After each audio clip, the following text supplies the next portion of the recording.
saya Suster Ferenciana kelas B, Program Studi PKUD NIM 102 2021-0205. Kali ini saya akan membahas tentang historis konstitusional, sosial politik, kultural, serta konteks kontemporer penegakan hukum yang berkeadilan. A. Menelusuri konsep dan urgensi penegakan hukum yang berkeadilan. Thomas Hobbes dalam bukunya Leviathan pernah mengatakan bahwa manusia adalah serigala bagi manusia lainnya. Tujuan negara yang lebih luas adalah agar setiap manusia terjamin kesejahteraannya di samping keamanannya. Ada 4 fungsi negara yang dianut oleh negara-negara di dunia. Yang pertama, melaksanakan penertiban dan keamanan. Yang kedua, mengusahakan kesejahteraan dan kemakmuran rakyatnya. Yang ketiga, pertahanan. Dan yang keempat, menegakkan keadilan. B. Mengapa diperlukan penegakan hukum yang berkeadilan? Alasannya karena yang pertama, perilaku warga negara, khususnya oknum aparat negara, banyak yang belum baik dan terpuji. Kedua, masih ada potensi konflik dan kekerasan sosial. Ketiga, maraknya kasus-kasus ketidakadilan sosial dan hukum yang belum diselesaikan dan ditangani secara tuntas. Yang keempat, penegakan hukum yang lemah karena hukum bagaikan pisau yang tajam ke bawah tetapi tumpul ke atas. Yang kelima, pelanggaran oleh wajib pajak atas penegakan hukum dalam bidang perpajakan. C. Menggali sumber historis, sosiologis, politik tentang penegakan hukum yang berkeadilan di Indonesia.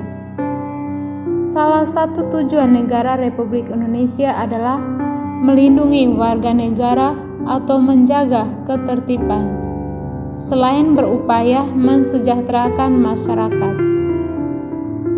Ada 2 pembagian besar hukum.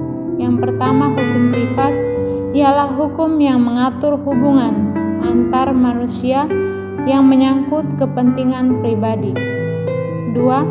Hukum publik ialah hukum yang mengatur hubungan antara negara dengan organ negara atau hubungan negara dengan perseorangan yang menyangkut kepentingan umum.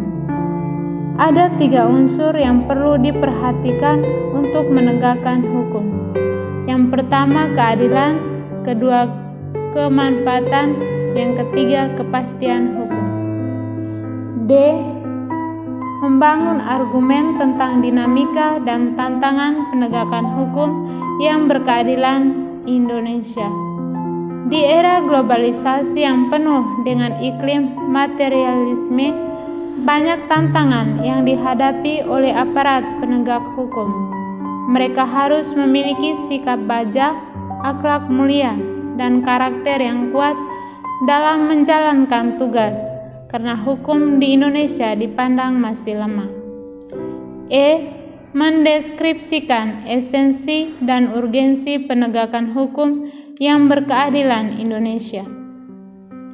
Penegakan hukum bertujuan untuk mewujudkan peraturan hukum demi terciptanya ketertiban dan keadilan masyarakat. Penegakan hukum adalah atau bertujuan untuk meningkatkan ketertiban dan kepastian hukum dalam masyarakat sehingga masyarakat merasa memperoleh perlindungan akan hak-hak dan kewajibannya. F. Rangkuman tentang penegakan hukum yang berkeadilan. Negara merupakan organisasi kelompok masyarakat tertinggi karena mempunyai wewenang untuk mengatur dan mengendalikan masyarakat, bahkan memaksa secara sah untuk kepentingan umum yang lebih tinggi demi tegaknya hukum. B. Pasal 10 ayat 1 Undang-Undang Nomor 14 tahun 1970 yang telah diperbaharui menjadi Undang-Undang Nomor 48 Tahun 2009 tentang kekuasaan kehakiman, menyatakan bahwa kekuasaan kehakiman merupakan kekuasaan yang merdeka untuk menyelenggarakan peradilan guna menegakkan hukum dan keadilan. Kekuasaan kehakiman dilaksanakan oleh badan pengadilan dalam 4 lingkungan, yaitu peradilan umum, peradilan agama, peradilan militer, dan peradilan tata usaha negara. Terima kasih.